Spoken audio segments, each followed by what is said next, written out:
Sobriedade é quando você não está entorpecido, seja por álcool, vícios emocionais ou padrões tóxicos de pensamento.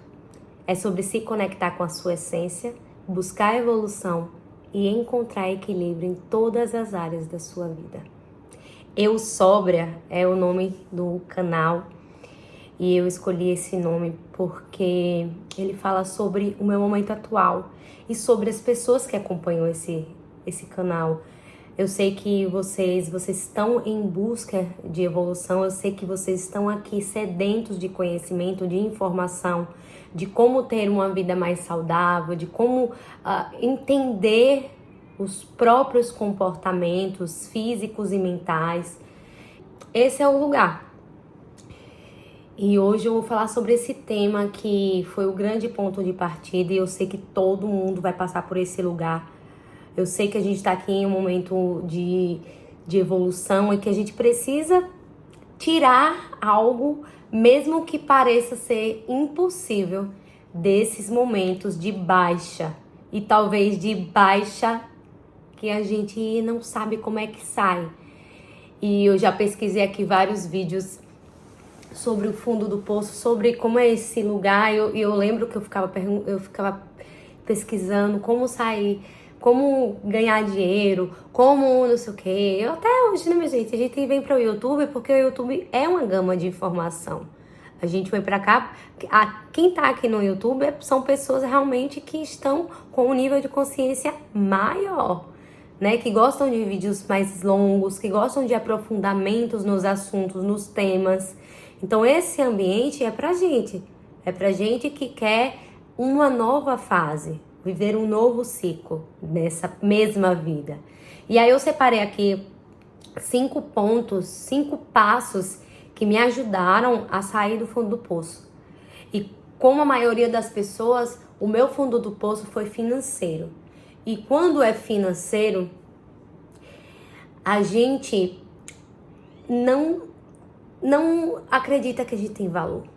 A gente fica se perguntando por que tal pessoa prospera, por que tal pessoa faz isso, por que tal pessoa faz aquilo, e você simplesmente não sai do lugar. Eu já me senti assim várias vezes. Só que nesse fundo do poço, esse era o grande problema. Eu vou contar lá do início. Em 2017, eu tinha uma empresa com a minha mãe. E aí e com outras empresas grandes, eu trabalhava com balé clássico. E tinha essas pessoas que me contratavam, né? Tinha a empresa que me contratava e minha mãe me contratava também. Ela que fazia parte, assim, do financeiro, aquela coisa toda. Só que o nosso relacionamento começou a ficar muito ruim. Por conta que mãe e filha, né? Só éramos nós duas. Então a gente acabou que só existia o trabalho, né? Então minha mãe só me tratava como uma funcionária. A gente não tinha mais uma relação de mãe e filha. Eu não podia contar com ela porque ela tinha que estar, enfim, fazendo as coisas que tinha que fazer. E aí ela não tem uma comunicação muito boa. Na época eu também tinha muitas questões emocionais. Tava com o meu vício no álcool muito acentuado, porque eu comecei a trabalhar muito cedo, né? E era muita pressão. Imagina aí, você tem 13, 12 anos, você é professora de balé para várias crianças. Então, aquilo ali me fez amadurecer muito rápido. Só que aí a minha válvula de escape era chegar no final de semana e sumir. Essa era a minha grande válvula de escape, porque eu tava esgotada. Eu tava simplesmente esgotada. Eu trabalhava em 5 cidades. Era uma cobrança extrema e eu fugia, né? Então, não digo que isso é o certo, mas foi o que aconteceu comigo. Eu preciso ser, né, sincera. Ai, Mila, porque não tinha esse nível de consciência, não tinha essa maturidade. Eu era uma adolescente, então, enfim, não há culpados. Há uma fase.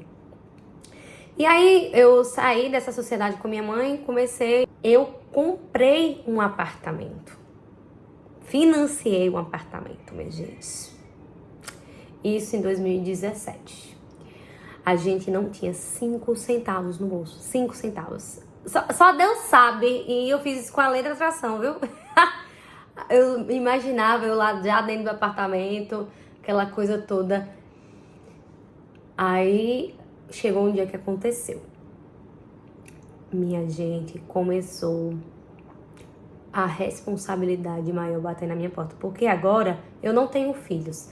Agora não era só eu tinha um apartamento para pagar. Então eu teria que trabalhar muito mais para arcar com aquele compromisso, né, gente?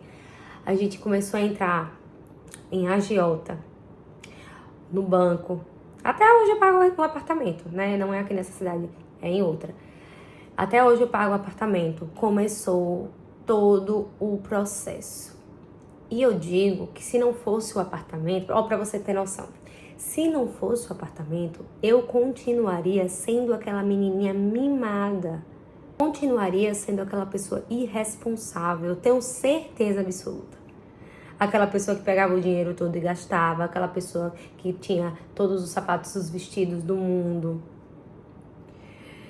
que torrava o dinheiro inteiro. Eu sempre fui bem remunerada dentro da minha profissão, né? Então, eu não tinha um propósito. E aí, quando veio esse investimento, que era muito alto, eu comecei a pensar, meu Deus, se eu não pagar, eu vou perder. Porque, né, enfim, se você não pagar, você perde. E aí, todo dia que você investiu, já foi. Então, eu pensava só nisso. E aí, eu comecei a... Mas aí, as brigas com a minha mãe começaram a ficar muito, muito, muito frequentes e piores a cada dia. Porque eu sumia no final de semana, né? Eu não tinha responsabilidade. E aí, eu comecei a ter um estalo, sabe? Eu comecei a ter um estalo. Eu falei, meu Deus, eu tenho que mudar. Só que eu não queria mais morar com ela. Eu queria que ela fosse para casa dela e eu ficasse, porque ela foi para minha cidade para diminuir os custos, alugar a casa dela pra gente conseguir pagar o apartamento. Minha gente do céu. Aí quando penso que não, ela pegou e foi embora. E aí a minha vida começou. Esse foi o meu grande fundo do poço. Esse momento foi o momento que o filho chora e a mãe... Como é? O filho chora e a mãe não vê. Minha gente, foi um perrengue. Olha, até hoje.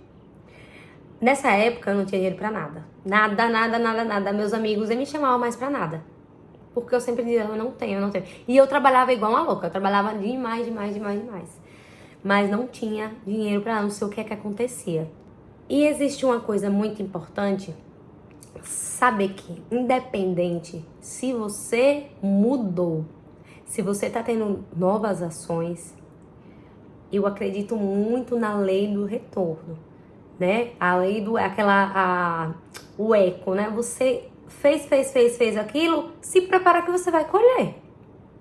Então, eu passei longos anos colhendo coisas, sabe? Enfim, eu passei momentos assim muito escuros, emocionais. Eu passei momentos escuros emocionais, que são aqueles momentos em que você não tem a quem pedir ajuda, você sabe que as pessoas não vão conseguir te ajudar. E aí eu comecei a ter crise de pânico, muita ansiedade, eu tinha medo de trabalhar, eu tava esgotada emocionalmente. Eu comecei a ter medo de tudo, de ficar em casa, de trabalhar, eu só tinha pensamentos do pior, assim, de tudo de ruim que podia acontecer. E óbvio que eu já tava mal, né?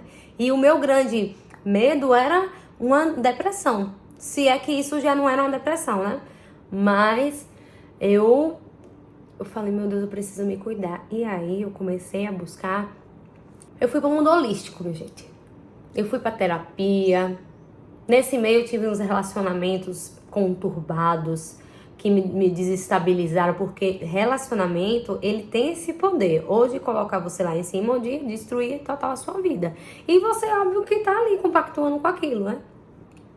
Então eu tive uns 3 relacionamentos, assim, ao longo desses 10 anos de coisa aí, de escassez total, que eu tava muito machucada, tava muito desestabilizada emocionalmente, financeiramente. Eram pessoas que não podiam me ajudar em nada, assim, financeiramente dentro daquilo ali que eu tava precisando.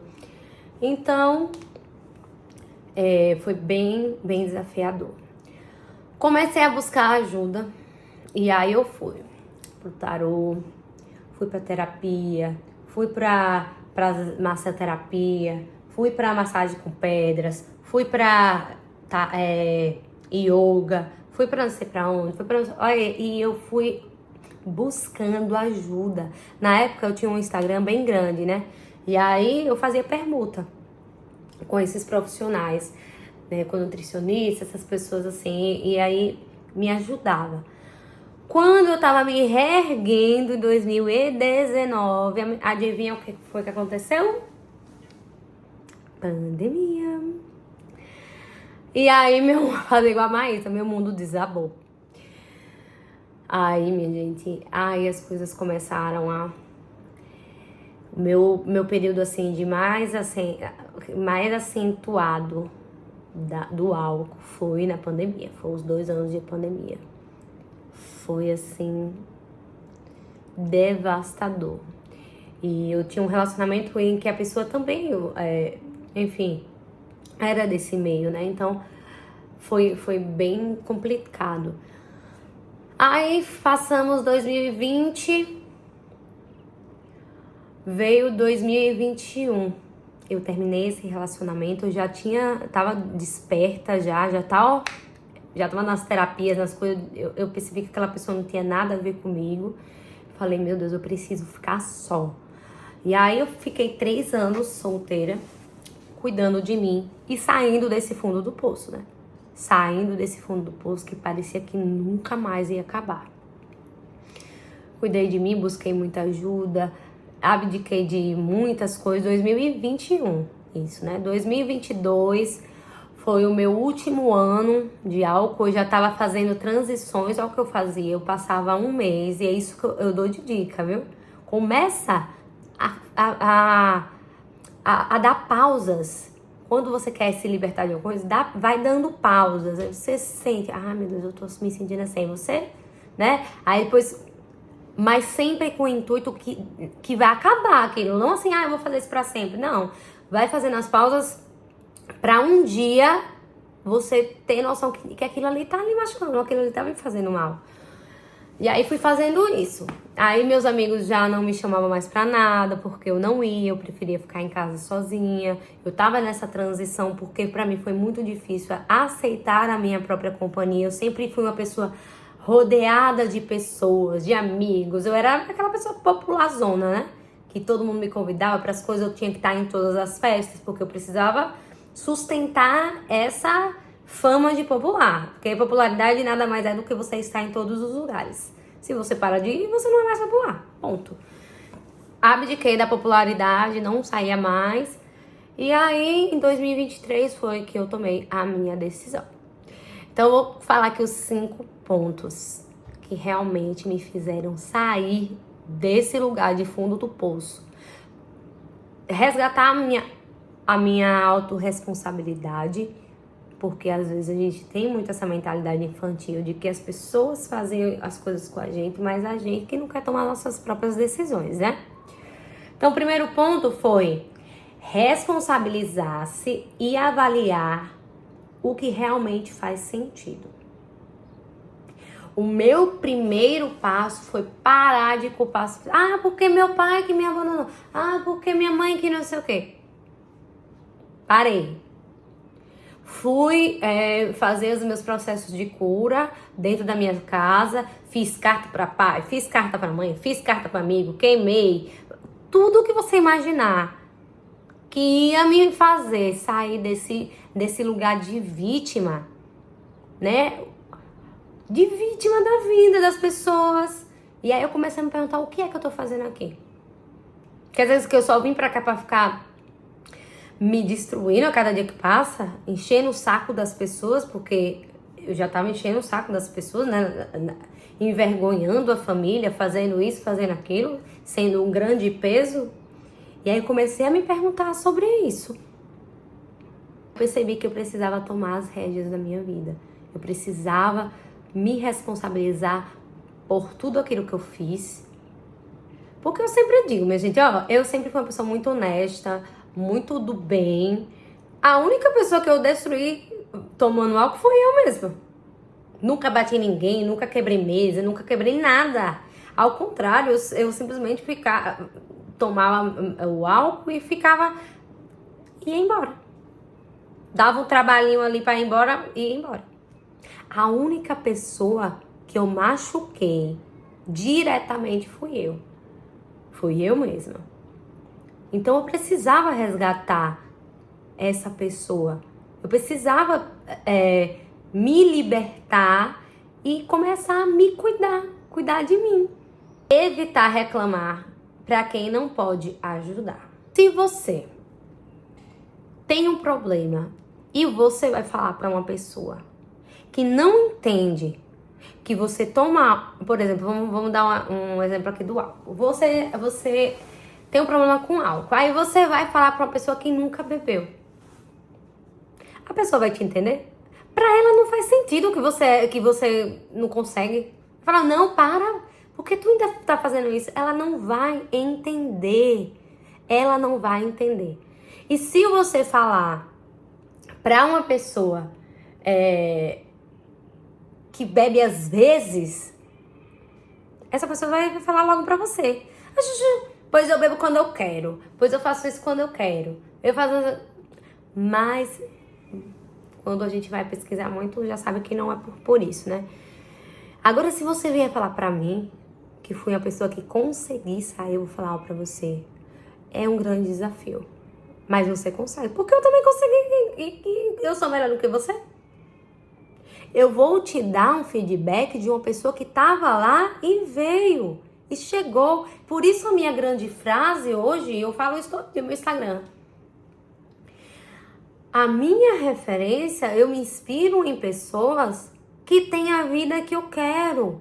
Que conquistaram o que eu quero conquistar. Porque elas têm, base.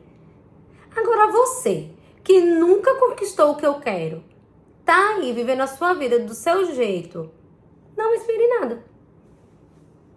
Não me inspire em nada. Uma pessoa que toma álcool não me inspire em nada.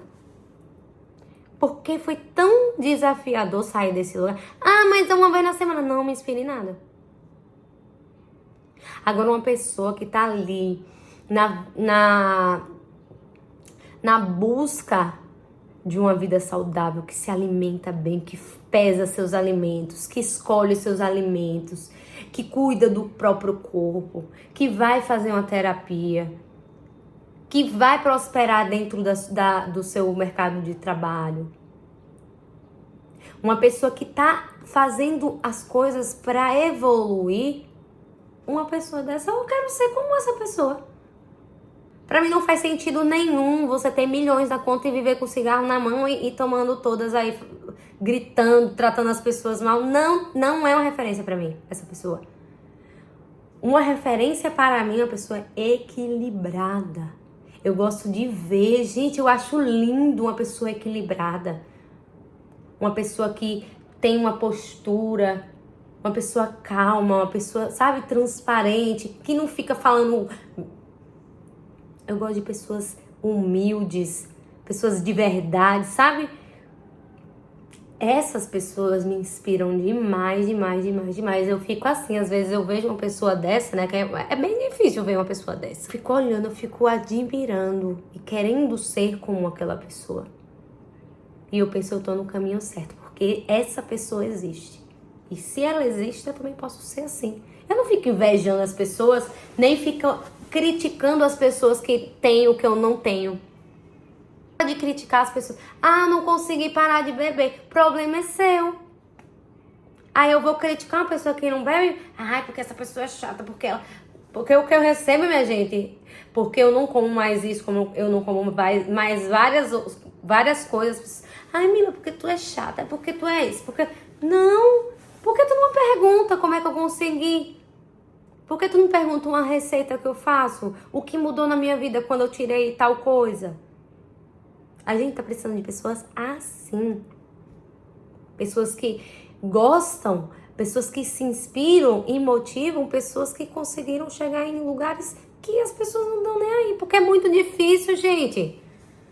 Tá pensando que é fácil? Não é. É uma grande decisão mudar de vida, porque o mais fácil é fazer o que todo mundo tá fazendo, pra não ser julgado, pra não ser apontado. Entendeu? É buscar conhecimento sobre os seus comportamentos e decisões. Eu precisei entender o porquê eu fazia aquelas coisas. O porquê das minhas atitudes. Porque eu consumia tanto. Porque eu sempre precisava de mais, seja lá o que for, né? Porque pessoas que têm tendência a vícios, elas têm tendência a vícios comportamentais também. Eu sou assim e acabou. Eu tinha muito esse discurso. Comecei a estudar sobre educação financeira, porque presta atenção, eu sempre falo isso, quando nós somos o rompimento dentro da nossa geração, dentro da nossa ancestralidade, nós não temos referência. Na minha família, por exemplo, nenhuma mulher dirige. Eu sou a primeira mulher com habilitação da minha família. De todas as mulheres. E aí?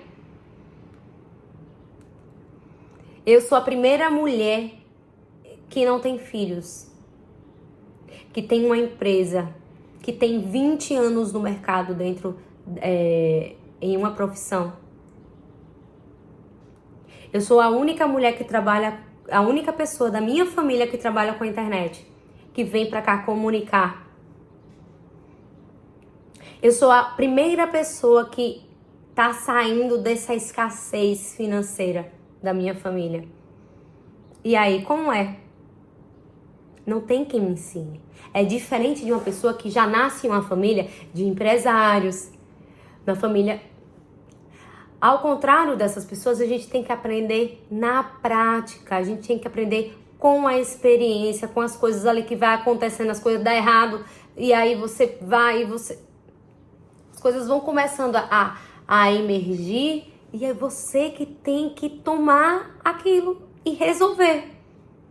Isso acontece com muita gente. Muitas pessoas que eram humildes e hoje são milionárias. Eu tenho certeza, gente, que essas pessoas tiveram que romper muitas coisas, muitas crenças de escassez, crenças limitantes, crenças sobre dinheiro. Tem um livro que eu li chamado Em Mim Basta. Em Mim Basta. Que quer dizer que acabou aqui em mim. Quem vier a partir de mim vai entender, vai ter conhecimento, vai ser uma pessoa que já vai ter uma nova mentalidade. Porque minha mãe me dizia sempre, eles não prestam, isso não sei o que lá, dinheiro não tem dinheiro não, nós somos pobres, nós isso, aquilo. É porque minha mãe queria? Não, é porque ela ouvia aquilo ali. E era verdade, gente. Era verdade. Eu vou falar o quê? Aí eu tive que entender. Tá, eu estou em uma situação financeira ruim, mas eu posso sair daqui, não posso? Posso. Então vamos lá, o que é que eu tenho que fazer? Eu tenho que estudar isso, eu tenho que fazer isso. E ainda estou no processo, eu sei que você também está no processo. É um grande processo se libertar. Quando você tem dinheiro, o dinheiro não é um problema para você, você tem os emocionais, porque ninguém tá ileso não, viu? Ninguém tá ileso. Conheço várias pessoas com milhões daí na conta, mas que a mente não tá acompanhando. Voltei pra casa. Amarrei meus cabelos. Às vezes, quando eu falo sobre essa questão do financeiro, eu fico bem receosa, porque eu não quero passar que eu sou aquela pessoa que não liga para dinheiro. A gente não pode ser hipócrita. Na verdade, a gente precisa aprender a lidar com essa energia. A gente precisa estudar sobre essa energia, porque dinheiro é energia. E a gente tem muitos pensamentos, uma mentalidade muito escassa, porque foi assim que a maioria de nós fomos criados. Esses dias eu postei no Instagram, Tempo é Dinheiro. Eu falei sobre uma atriz, né, que eu gostava muito quando eu era adolescente e que ela simplesmente se perdeu. Ela e várias outras artistas de Hollywood, né, vários artistas americanos se perderam. Por quê? Por conta da mentalidade. E em relação aos vícios, eu já falo aqui em outros vídeos sobre isso, né? Que muitas pessoas que são gigantes profissionalmente, a mentalidade, o emocional não consegue alcançar e essas pessoas perdem tudo e voltam a estaca zero. E aí eu falando sobre essa atriz, porque ela tá bem diferente de antes. E na minha concepção, a mentalidade, a saúde mental é o nosso grande ativo. O tempo não é o nosso grande ativo, porque sem uma mentalidade saudável, sem a gente conseguir ter maturidade dentro da vida, né, dos desafios, das coisas boas, enfim, em qualquer nuance você tem que ter uma saúde mental boa, equilibrada. E aí eu fico às vezes pensando assim, não quero que as pessoas interpretem que eu sou a zen que não gosta de dinheiro. Mentira. Eu amo dinheiro e eu estou trabalhando a minha mentalidade para ser próspera em todas as áreas da minha vida. E eu não aceito menos que isso. Porque ensinaram pra gente que é uma crença isso, viu? Quando a gente tá bem no amor, a gente tá mal no dinheiro. Quando a gente tá mal no dinheiro, a gente tá bem não sei aonde. E assim, só pode ter uma coisa boa na vida. E eu não acredito nessa vida. Eu acredito numa vida em que a gente tem abundância em todas as áreas. Porém, é uma construção e cada um precisa fazer a sua. Então, pra mim, não faz sentido ter milhões e estar depressiva. Ter milhões e estar com síndrome do pânico. Então, eu tô trabalhando para ser para ter. Então, eu preciso andar com esse equilíbrio, sendo uma pessoa equilibrada, tendo uma mentalidade boa, saudável, para usufruir das minhas conquistas materiais e viver uma experiência aqui incrível, que é o que a gente merece. E que foi crucial. Eu sempre digo que Deus é o meu sócio. Deus é o meu grande investidor. Deus é a pessoa que realmente acredita nas minhas loucuras, sabe? E me faz não me sentir mais uma. Então, nesse momento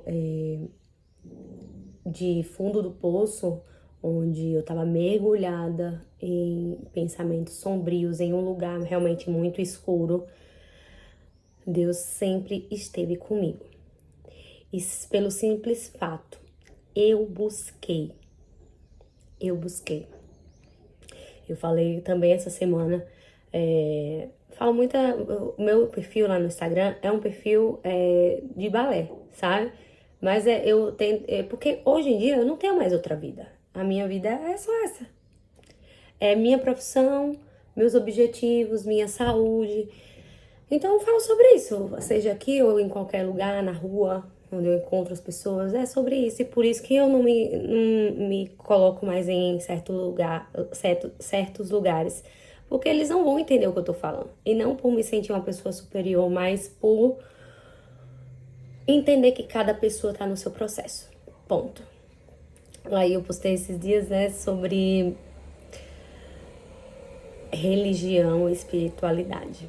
Nesse momento da minha vida eu não tenho religião, né? E eu acredito que a minha espiritualidade ela fala muito mais alto do que qualquer coisa. Eu já tive muitas experiências, sabe? Com grupos religiosos, eu já tive muitas experiências com várias pessoas e onde eu me sentia muito bem, aonde eu não me sentia bem. E eu sempre digo que a igreja, os centros religiosos, eles são como academia, né? Sempre tem muitas pessoas, mas poucas têm resultado, poucas realmente estão fazendo o que é necessário fazer. E nesse momento eu não me sinto ainda preparada para me aliar a um grupo. Mas pode acontecer. Por enquanto, eu vou trabalhando coisas que são cruciais.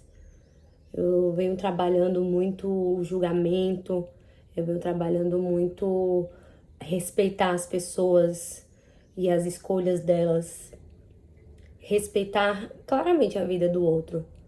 E é o meu pensamento quando vem assim o julgamento, porque quando a gente muda de nível de consciência, quando a gente vai para um nível de consciência mais elevado, é natural em que a gente se sinta superior às pessoas. Quanto mais a gente tem conhecimento, né? Isso é natural. Eu já tentei pesquisar sobre, é natural. E o que é que acontece? A gente precisa começar a trabalhar isso.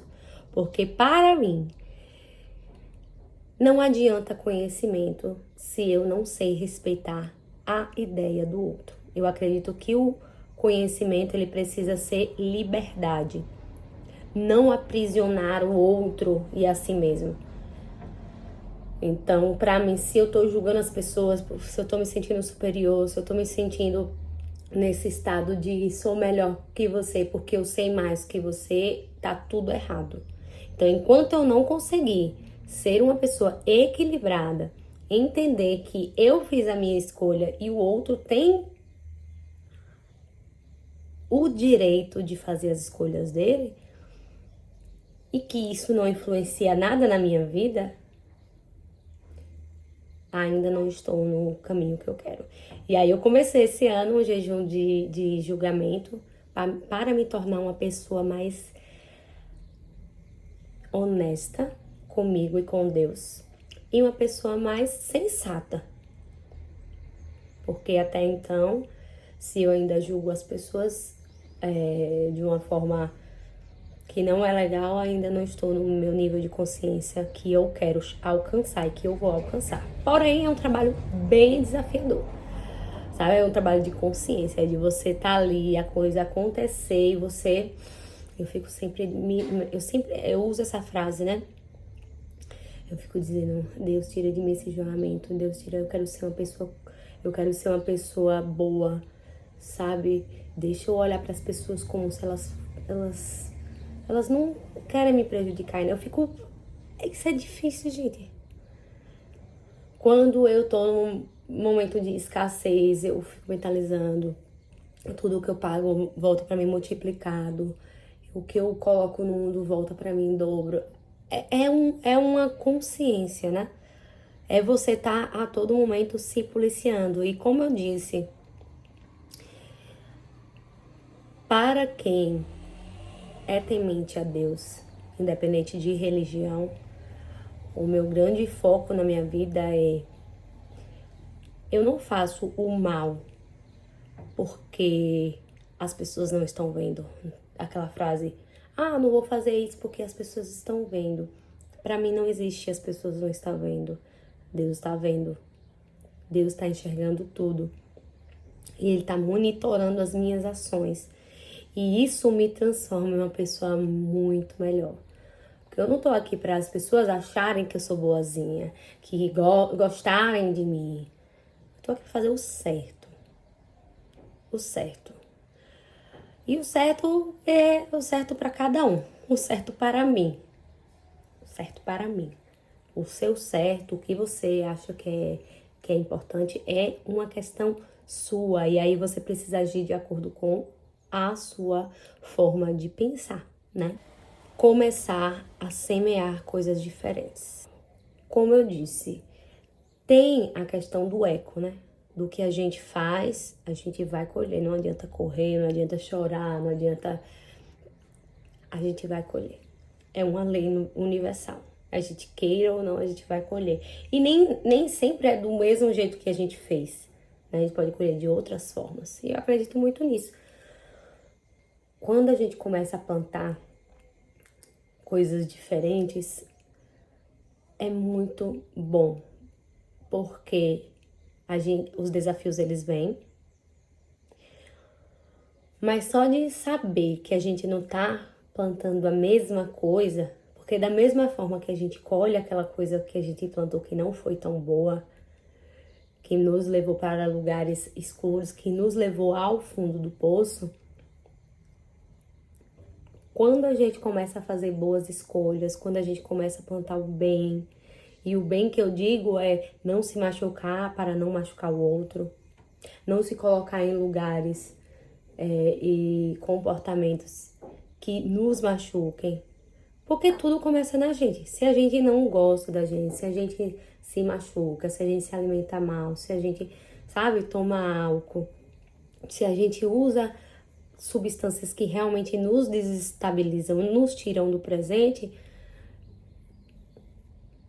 não tem como a gente colher uma coisa incrível lá na frente.